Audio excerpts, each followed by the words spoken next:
my meat of my video, titled "Keep the Body, Take the Mind." I'm gonna say it again: keep the body, take the mind. This is, and that's a direct quote from the Willie Lynch letters that I told you guys about last week in my last video. Definitely encourage you still to go read that. Pretty much because when the slaves were brought to America, they were treated like chattel. They were treated like product, like work. We were workers, okay, slaves. So it was important that, you know, that our bodies were okay, our physicality was okay. I wasn't gonna say great, because it's not like they had just great, we weren't living in great standards, but keep the body but take the mind. And that's so crucial because slavery was 150 years ago. Slavery was 150 years ago. Slavery began in the 17th century and lasted for the next 250 years. So you have 250 years plus 150 years. That's 400 years of enslavement, physical enslavement for the majority of it, and then mental enslavement for all of it, even up to today. Which is why, well, let me say it like this. You may say, oh, well, we're no longer, you know, physically enslaved. Yes, but we're mentally enslaved, and that's the problem. We're mentally enslaved, and the reasons or how we are mentally enslaved, I'm gonna break it down, and I'm gonna try to be real quick, real brief, because I want to get I want to get through all of it. The first way that we are mentally enslaved is we don't respect our men. I would strongly believe that the man is the head of the household. He's the protector, the provider, the disciplinary, the instructor, and we don't respect our men. And that was the first thing that they did with the Willie Lynch letters, that they advised the slave masters to do, was to make an example of the man, take him out of the family structure, beat him down so much, beat down his manhood to the point where he doesn't even see himself as a man. And that's very, very, very important. That right there explains a lot of reasons why the black man in America struggles as hard as he does, because his manhood has always been questioned and it's always been taken away from him. So we don't respect our men. Also, we don't respect our women, which is point number 2. Because, and the women, I'm gonna say like this, the women don't respect the men because the women, I mean, we were being raped and taken advantage of, and we had to clean, and we had to go get the crops, and we had to take care of the children. And I mean, the women had a lot, you know, just on her, oppressing her as well. So when it's time to go back home and be with and the black woman be with her black husband, she can't even really respect him anymore, because I mean, he couldn't.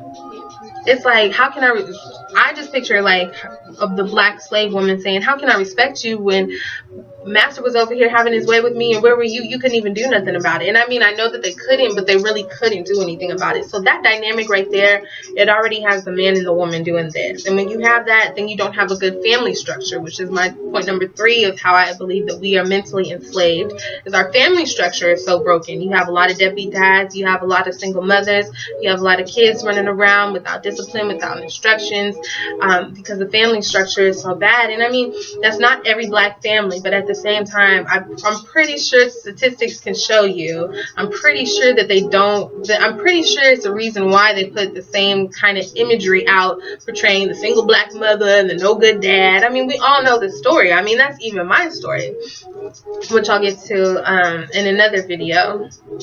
But we don't respect our men, we don't respect our women, so therefore our family structure is broken.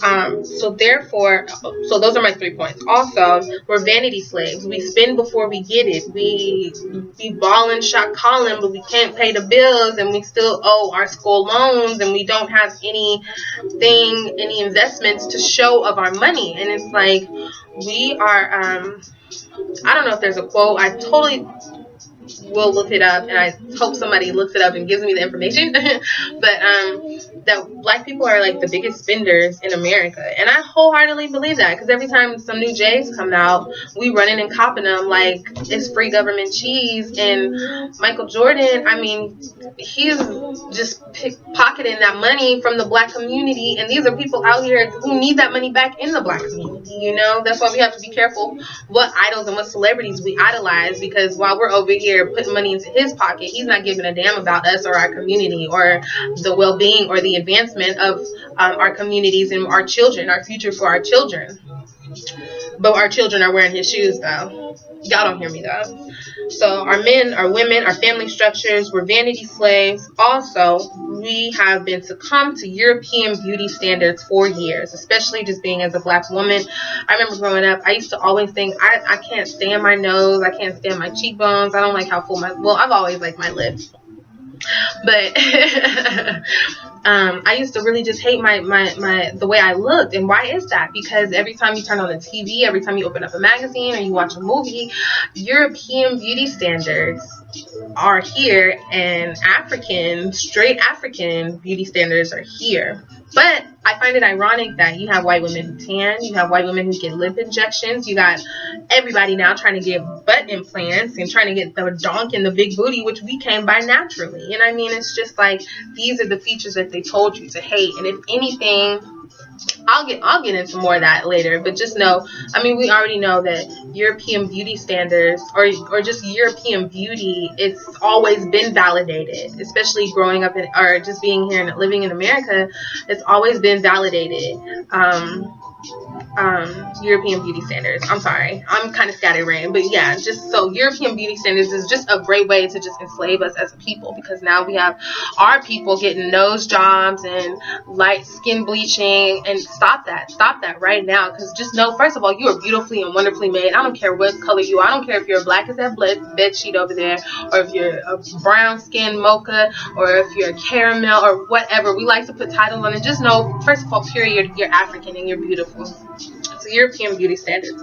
Also, hating our roots. Malcolm X has a quote that says, you can't hate the root and not hate yourself. You can't, basically saying we cannot hate our roots and not hate ourselves. So when you do hate the roots, you're pretty much hating yourself. So all those black people out there who are like, oh, I ain't African, or I'm not from Africa, you're ultimately hating yourself, and you're ultimately just being detrimental to yourself. And we need to stop that. We need to change our mindset back, and we need to take our minds back. Also, because we don't trust each other anymore, and because we have been at each other's necks and at each other's throats for years, and how do I want to say, it's been systematically placed for black on black crime to happen and everything like that. I mean, just what I'm trying to say from that is that we no longer have a community, and that's mental slavery. Just how we don't trust each other, and we got that pride and all of that. So what can we do to change these issues, or what can we do? First of all, I'm gonna be real brief. Stop reposting negativity about black people, African people, African Americans. Stop reposting negativity. Stop giving life to that, because every time you like something, or you reblog it, you repost it, you retweet it, or whatever, you're giving life to it, and you need to shut it down right then and there. Shut that down, because that's an extension of you, because you're hating your race, because you're hating your roots, you're hating yourself. So stop that right there. Stop reposting negativity. Also, to support black businesses. Not only black businesses, but support black businesses, entrepreneurship, support black brands, support black movements, support me, black culture. But yeah, it's just time that we support each other, period. And I'm totally about shout outs. So if you want me to give you a shout out and I feel like it's of substance, let me know, comment, let's link up. You know, I mean, these are our resources. The internet is a wonderful world wide web resource. So stop reposting negativity, support black businesses, entrepreneurships, brands, etc., and movements. Also, number 3, stop saying the word nigga. I'm going to make a video about this in so much further greater detail. I know I keep saying that, but it's just I'm trying to say so much, and it's already 20 minutes that I have you sitting here. But we have to stop saying that word, because I brought my Bible out, and it's a scripture in the Bible, Proverbs 18 verse 21, that says, "The tongue has the power of life and death, and those who love it will eat its fruit." And you know, I know they say sticks and stones can't break my words, but words will never hurt me or something. It's a lie. Because every time you're saying the word nigga, you're giving life to it. You're pretty much spitting on the graves of your ancestors, and you're giving life to your ancestors' masters and their system, this whole system that's set up against you, my brother. So if anything, I get it, because I'm quick to be like, look at this crazy nigga right here, okay? But we got to get that out of our vocabulary and get that out of our mental, because that's only going to keep us down. That's only going to keep us further mentally enslaved. So get that out of our, it's also, but not only the word nigga, just get all those derogatory words out your head, like bitch, hoe, pimp, play, all of that. If it's not giving you life, if it's not of good, get it out your system, get it out your vocabulary, for real. Also, speak to each other, greet each other, compliment each other. And when I say each other, I mean African people. I am the first, and this is one that I do for myself, and I love it. I love the feedback that I get from it and the results that I get back from it. Every time I see a beautiful African person, I'm like, you are really beautiful. I say that to my women, you are beautiful. Or I saw this one, this handsome guy came to my job at Fuzzy's Taco Shop, and he was so cute. Oh my gosh. I'm sorry, but he was so cute. And I was like, are you African? And he's like, no, I'm from California. And I was like, oh. And I was like, I mean that in the most complimentary way. Like, he was very handsome, very chocolate, just beautiful brother. So I mean, we just got to start greeting each other. You know, how you doing, sister? How you doing, queen? I see you. I love your hair. All right, you know, it's nothing. And I mean, just think, like I said, the power of life and death is in our tongue. So say that to our brothers and sisters. Hey, I see you. You know, that recognition, it goes a long way. Start acknowledging each other. Excuse me, a frog is in my throat. Start acknowledging each other, black people. We have to. That's the first way we can get back to a community. And it's easy. It's easy. You don't have to be best friends with them. You don't have to link up or nothing. Just say, hey, I see you. That's it. Also, last but not least, we need to begin to fall back in love with Africa. And I say that because Africa, if you know about the history, if you know about even the agriculture, the land part, the resources that are in the land, if you know about, of course, the culture, if you know about the music and the spirituality of Africa, there, you can't help but to be like, man, I am the most awesome, beautiful being on this planet, and God did not make a mistake when he made me in this beautiful melanated brown coat. Yes, like yes, we need you, like the passion that I have, I hope that you can have one day too. You, whoever you are, if you're unsure if you're Africanness, if you're like, I hate being black, if you don't like your hair, please, baby, calm down. First of all, let's link up and talk about that if you really do feel like that. I'm so serious. Second of all, do your research. I started my journey from Instagram, honestly, because I was following a lot of enlightened and educated and awakened black people on Instagram, and they were spitting out all this knowledge, and I was like, wait a minute, and I didn't know what to do with it. But ever since I started looking at that knowledge, it's like my life did a complete 180, and I'm back in school. Not only that, but I know what I'm passionate about. I know what I'm sitting here to do, at least a part of it. God has shown me a part of what I'm sitting here to do. And not only that, he has also given me some information, some spiritual, biblical information to back up